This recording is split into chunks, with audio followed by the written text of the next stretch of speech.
โซโมโซโมเตะขาเอาเฮ้ยเฮ้ยเอาแล้วโซโมต่อยเสียเอาโผเอาไม่มีอะไรจะเสียแล้วเลยมันอยู่ที่ใจใครจะมาใครเอาโซโมฮันดีชัยโอ้ว้ายหมัดเขี้ยนควายมันหักหลังเอาโซโมเพชรดีชัยขยับเตะขาเพชรดีชัยเอายังไงทีมข้าคนละทีเฮ้ยเอาโซโมได้ไปสองมันเอายังไงคนละทีเพชรดีชัยเอาใครจะโดนของใครขยับเตะขาเพชรดีชัยเอาระวังหัวชนกันด้วยเอาหยุดเอาแล้วถอยทีถอยใส่กันแล้วมาเร็วเอาแหมกำโอ้ขาเอามาเอาสอง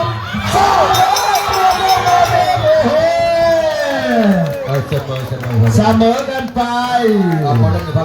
คนละ 1,000 บาทเอาผู้ใหญ่ให้เลยขอรับเงินรางวัลกับหลวงพ่อไปเลยคนละ 1,000 บาทขอเชิญตบมือหน่อยครับมาตบมือหน่อยครับมาที่เย็บเลยเสมอหลวงพ่อให้คนละ 1,000 บาท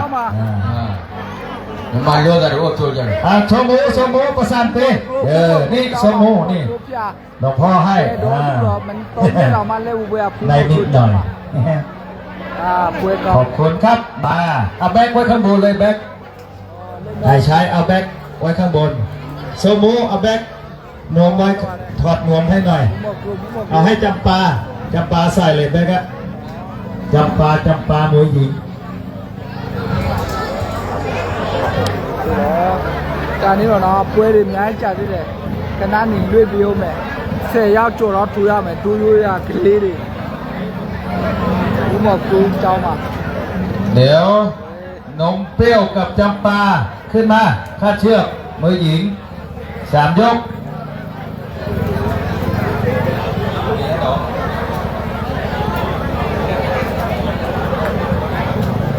โอ้วันนี้ดิพูดว่าไม่กินลีป่วยมาเลยกูวันนี้ดิมาแล้วนมเปรี้ยวใส่แบกจำปาซอลิอูแบกอยู่ไหนนวมเล็กอยู่ไหนไอโซมูนวมเล็กนวมอยู่ไหนเอาไปแล้วว่าไอดอกไม้เงินอันนวมแบกมายังแบบเส้นข้างล่างว้าเรียบร้อยหนีแตกแน่เรียบร้อยชีวิตสารพงษ์จิบล้อชอบใจสารพงษ์ไม่เป็นไรหลวงพ่อเอาแบกมาแบกอยู่ไหนฮัลโหลคุณต่อไปกี่เอามวยไทยเนาะสลับเนาะเมื่อกี้ใครเอาดอกไม้เงินกับเพชรปาโลอูเนาะมวยไทยดอกไม้เงินป.2 แผ่นดินกับเพชรปาโลอูสิทธิ์ดวต่อคู่นี้นะครับเตรียมไปเลยนะครับ5 ยกไม่กินลีป่วยดิไม่กินลีป่วยกูทูแม่ไม่กินลีป่วยดิว่าอยากจ่ายป่วยดิว่ามีอะไรไหมไอ้ยามคิงบ่าเฮ้ยใส่นวมบอกเป็นกันมันเป็นนักมวยได้ไงวะแล้วกูอยากตู้เย่หรอมาทีนี้อ่ะน่าตู้เย่เว้ยน้ำมันกับเบียร์จิ้มมือเลยด้วยนะเดี๋ยวต่อคู่มวยไทยดอกไม้เงินกับเพชรปลอูเลยจะให้พระเจ้าแฮชกก่อนน้าหลวงพ่อนะ อักเบอร์กระจับเลยพระเจ้าแฮกับ 3A กับพระเจ้าแฮเบอร์กระจับเลยดอกไม้เงินกับเพชรปรอูต่อคู่นี้นะครับมวยไทยครับมวยไทยเนาะพระเจ้าแฮกับ 3A มวยไทยเนาะมวยไทย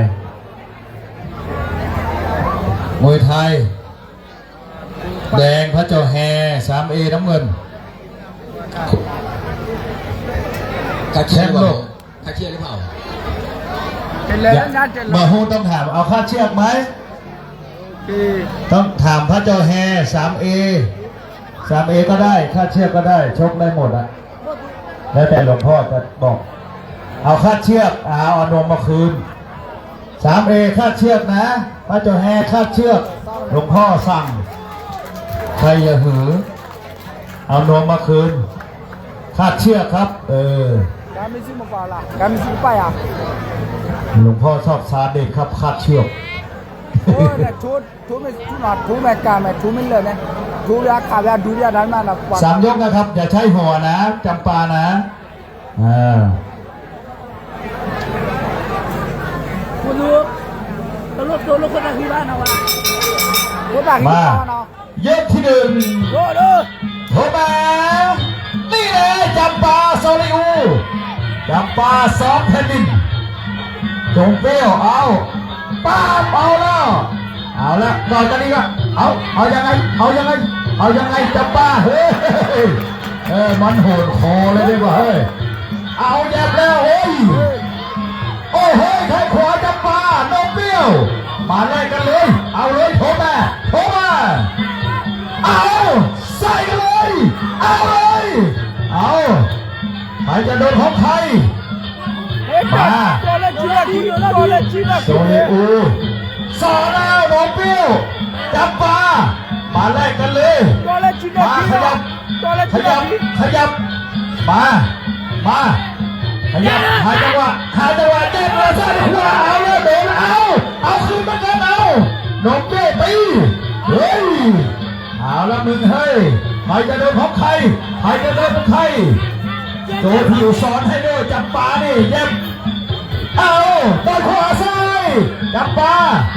3มาแล้วก่อนเจอสองโนเปี้ยวมาจับปาได้เก่าได้โซนโนเปี้ยวตัวขวามาดูกันมาไปขาตัวขวาเอาว้า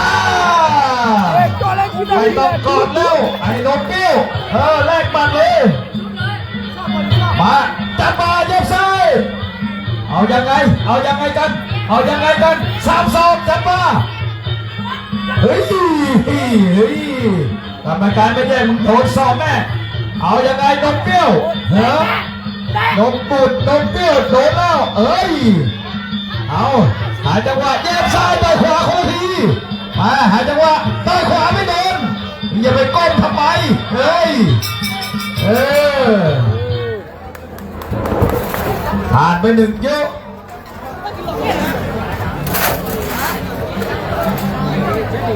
คู่ต่อไปมวยไทยครับดอกไม้เงินป2 แผ่นดินกับเพชรปรอูสิทธิ์ดาวเมลามาดกับแต้ละเมา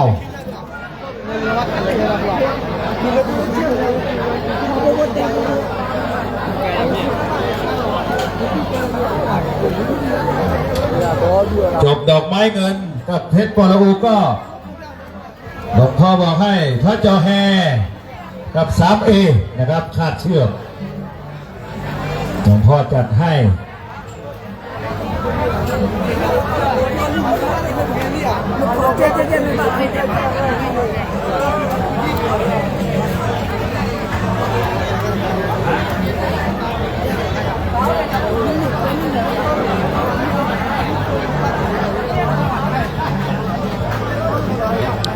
ให้จัดคือฟ้าหมอฟ้าห้องมาไล่สดให้หน่อยคุณหมอปัสสาวะจับอยู่ไหนสอสิริวัฒน์บอกมาบอกเอาลุงพลคู่ต่อไปมารอเลยแล้วครับเหลืออีก2 ยกไป လေးပဲရှိတယ်ပွဲစဉ်20လောက်ရှိတယ် ไปเป็นพี่เลี้ยง နာမည်ဟိုအချ ยกที่สองไปกันให้สนุกเลยเว้ยจำปาโทรกองโทรเอาเลยใส่เลยไม่ต้องกอดไม่ต้องเล่าไล่กันเลยเอาเร็วเอาเลยแยบต่อยเลยโดนแล้วพิษเอาต้องโตแล้วนมเปรี้ยวเร็วสุดพวกดีมากครับจำปาเอาไล่กันแล้วเอาเฮ้ยเอาจะเป็นของใครจำปาโดผิวลงนวมให้ด้วยนะครับจำปาดิเอาใครไม่แข็งพอนี่เอาเดี๋ยวเวียงอีกแล้วไม่ต้องเวียงออกหมัดอย่างเดียวเร็วขยับต่อยขวาจ้าลงเปรี้ยวเอาไม่สู้ก็ไม่มีรู้ชนะอย่าไปกอดทำไมโดนเข่ากอดทำไมกอดไม่มีหมัดต่อยขวาเสียบเอาจำปาน้องจำปีขยับแข้งซ้ายเฮ้ยเอาล็อกคอมาขวางเอาแล้วจำปาขยับสามศอกเอ้ยเอา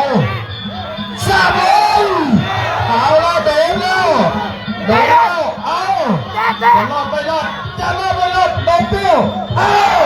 อาแล้วโดนแล้วสับมาสับโอ้โหตัวนี้นะครับซ้อมดีมากโจผิวซ้อมให้ด้วยเอาสเกยไอ้ยาเอาแล้วโดนแล้วโอ้โหนี่แหละลูกน้องซอลิโอนะครับจำปาปอซ้อมแผ่นดินนะครับโจผิวซ้อมให้ทุกวันนะครับผมเห็นดูในคลิปแหละยกยาน10 ล้อแล้วให้ต่อยปลายคาง คนละ300 บาทคนละ300เฮ้ยชิดาดีกว่ากันเลยว่ะชิดาดีกว่าเลยกันเลยจะดูโอ้โหโชว์เลยว่ะ หลวงพ่อให้คนละ300 เฮ้ยชิดาดีกว่า ขอเซ็นเตอร์เมอร์หน่อยครับเดจีขอบคุณหลวงพ่อปัญญาครับโชคดีให้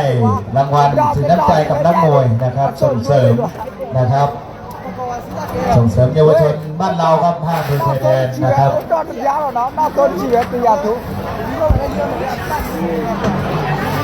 เดี๋ยวอีก1 ยกนะครับต้องใส่เต็มที่แล้วโนเปรี้ยวแลกได้แลกไปเลยจะกลัวทำไม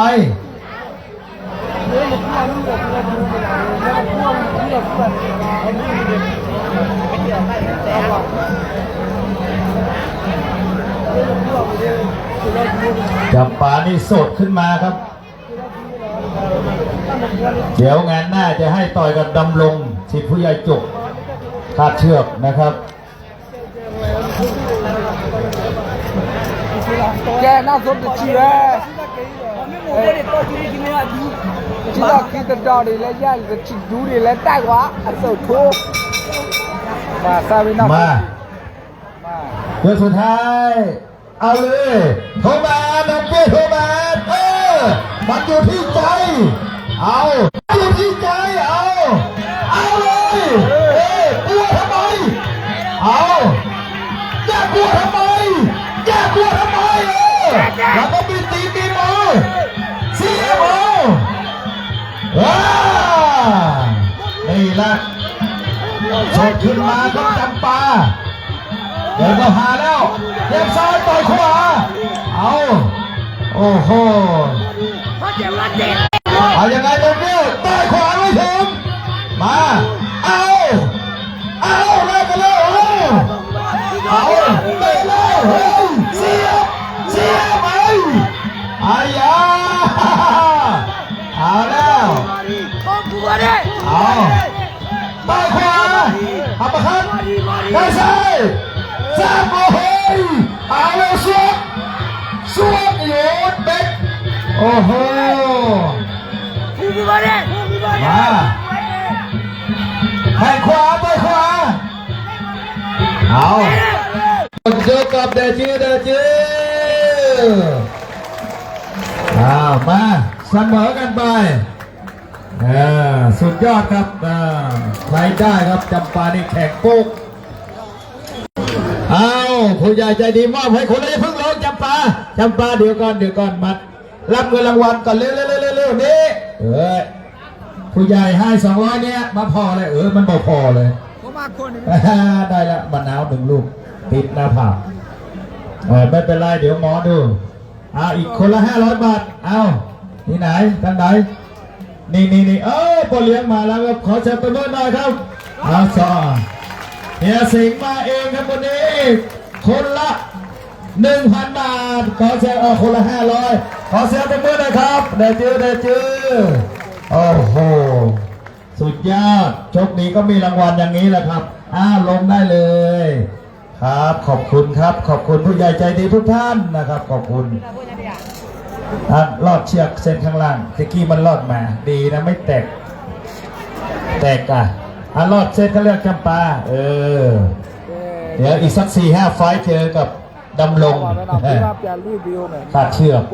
สนุกแน่ ကွယ်ယောက်ျားလေးတို့ရပြန်လွတ်ပြေးမယ် อันนี้ขั้น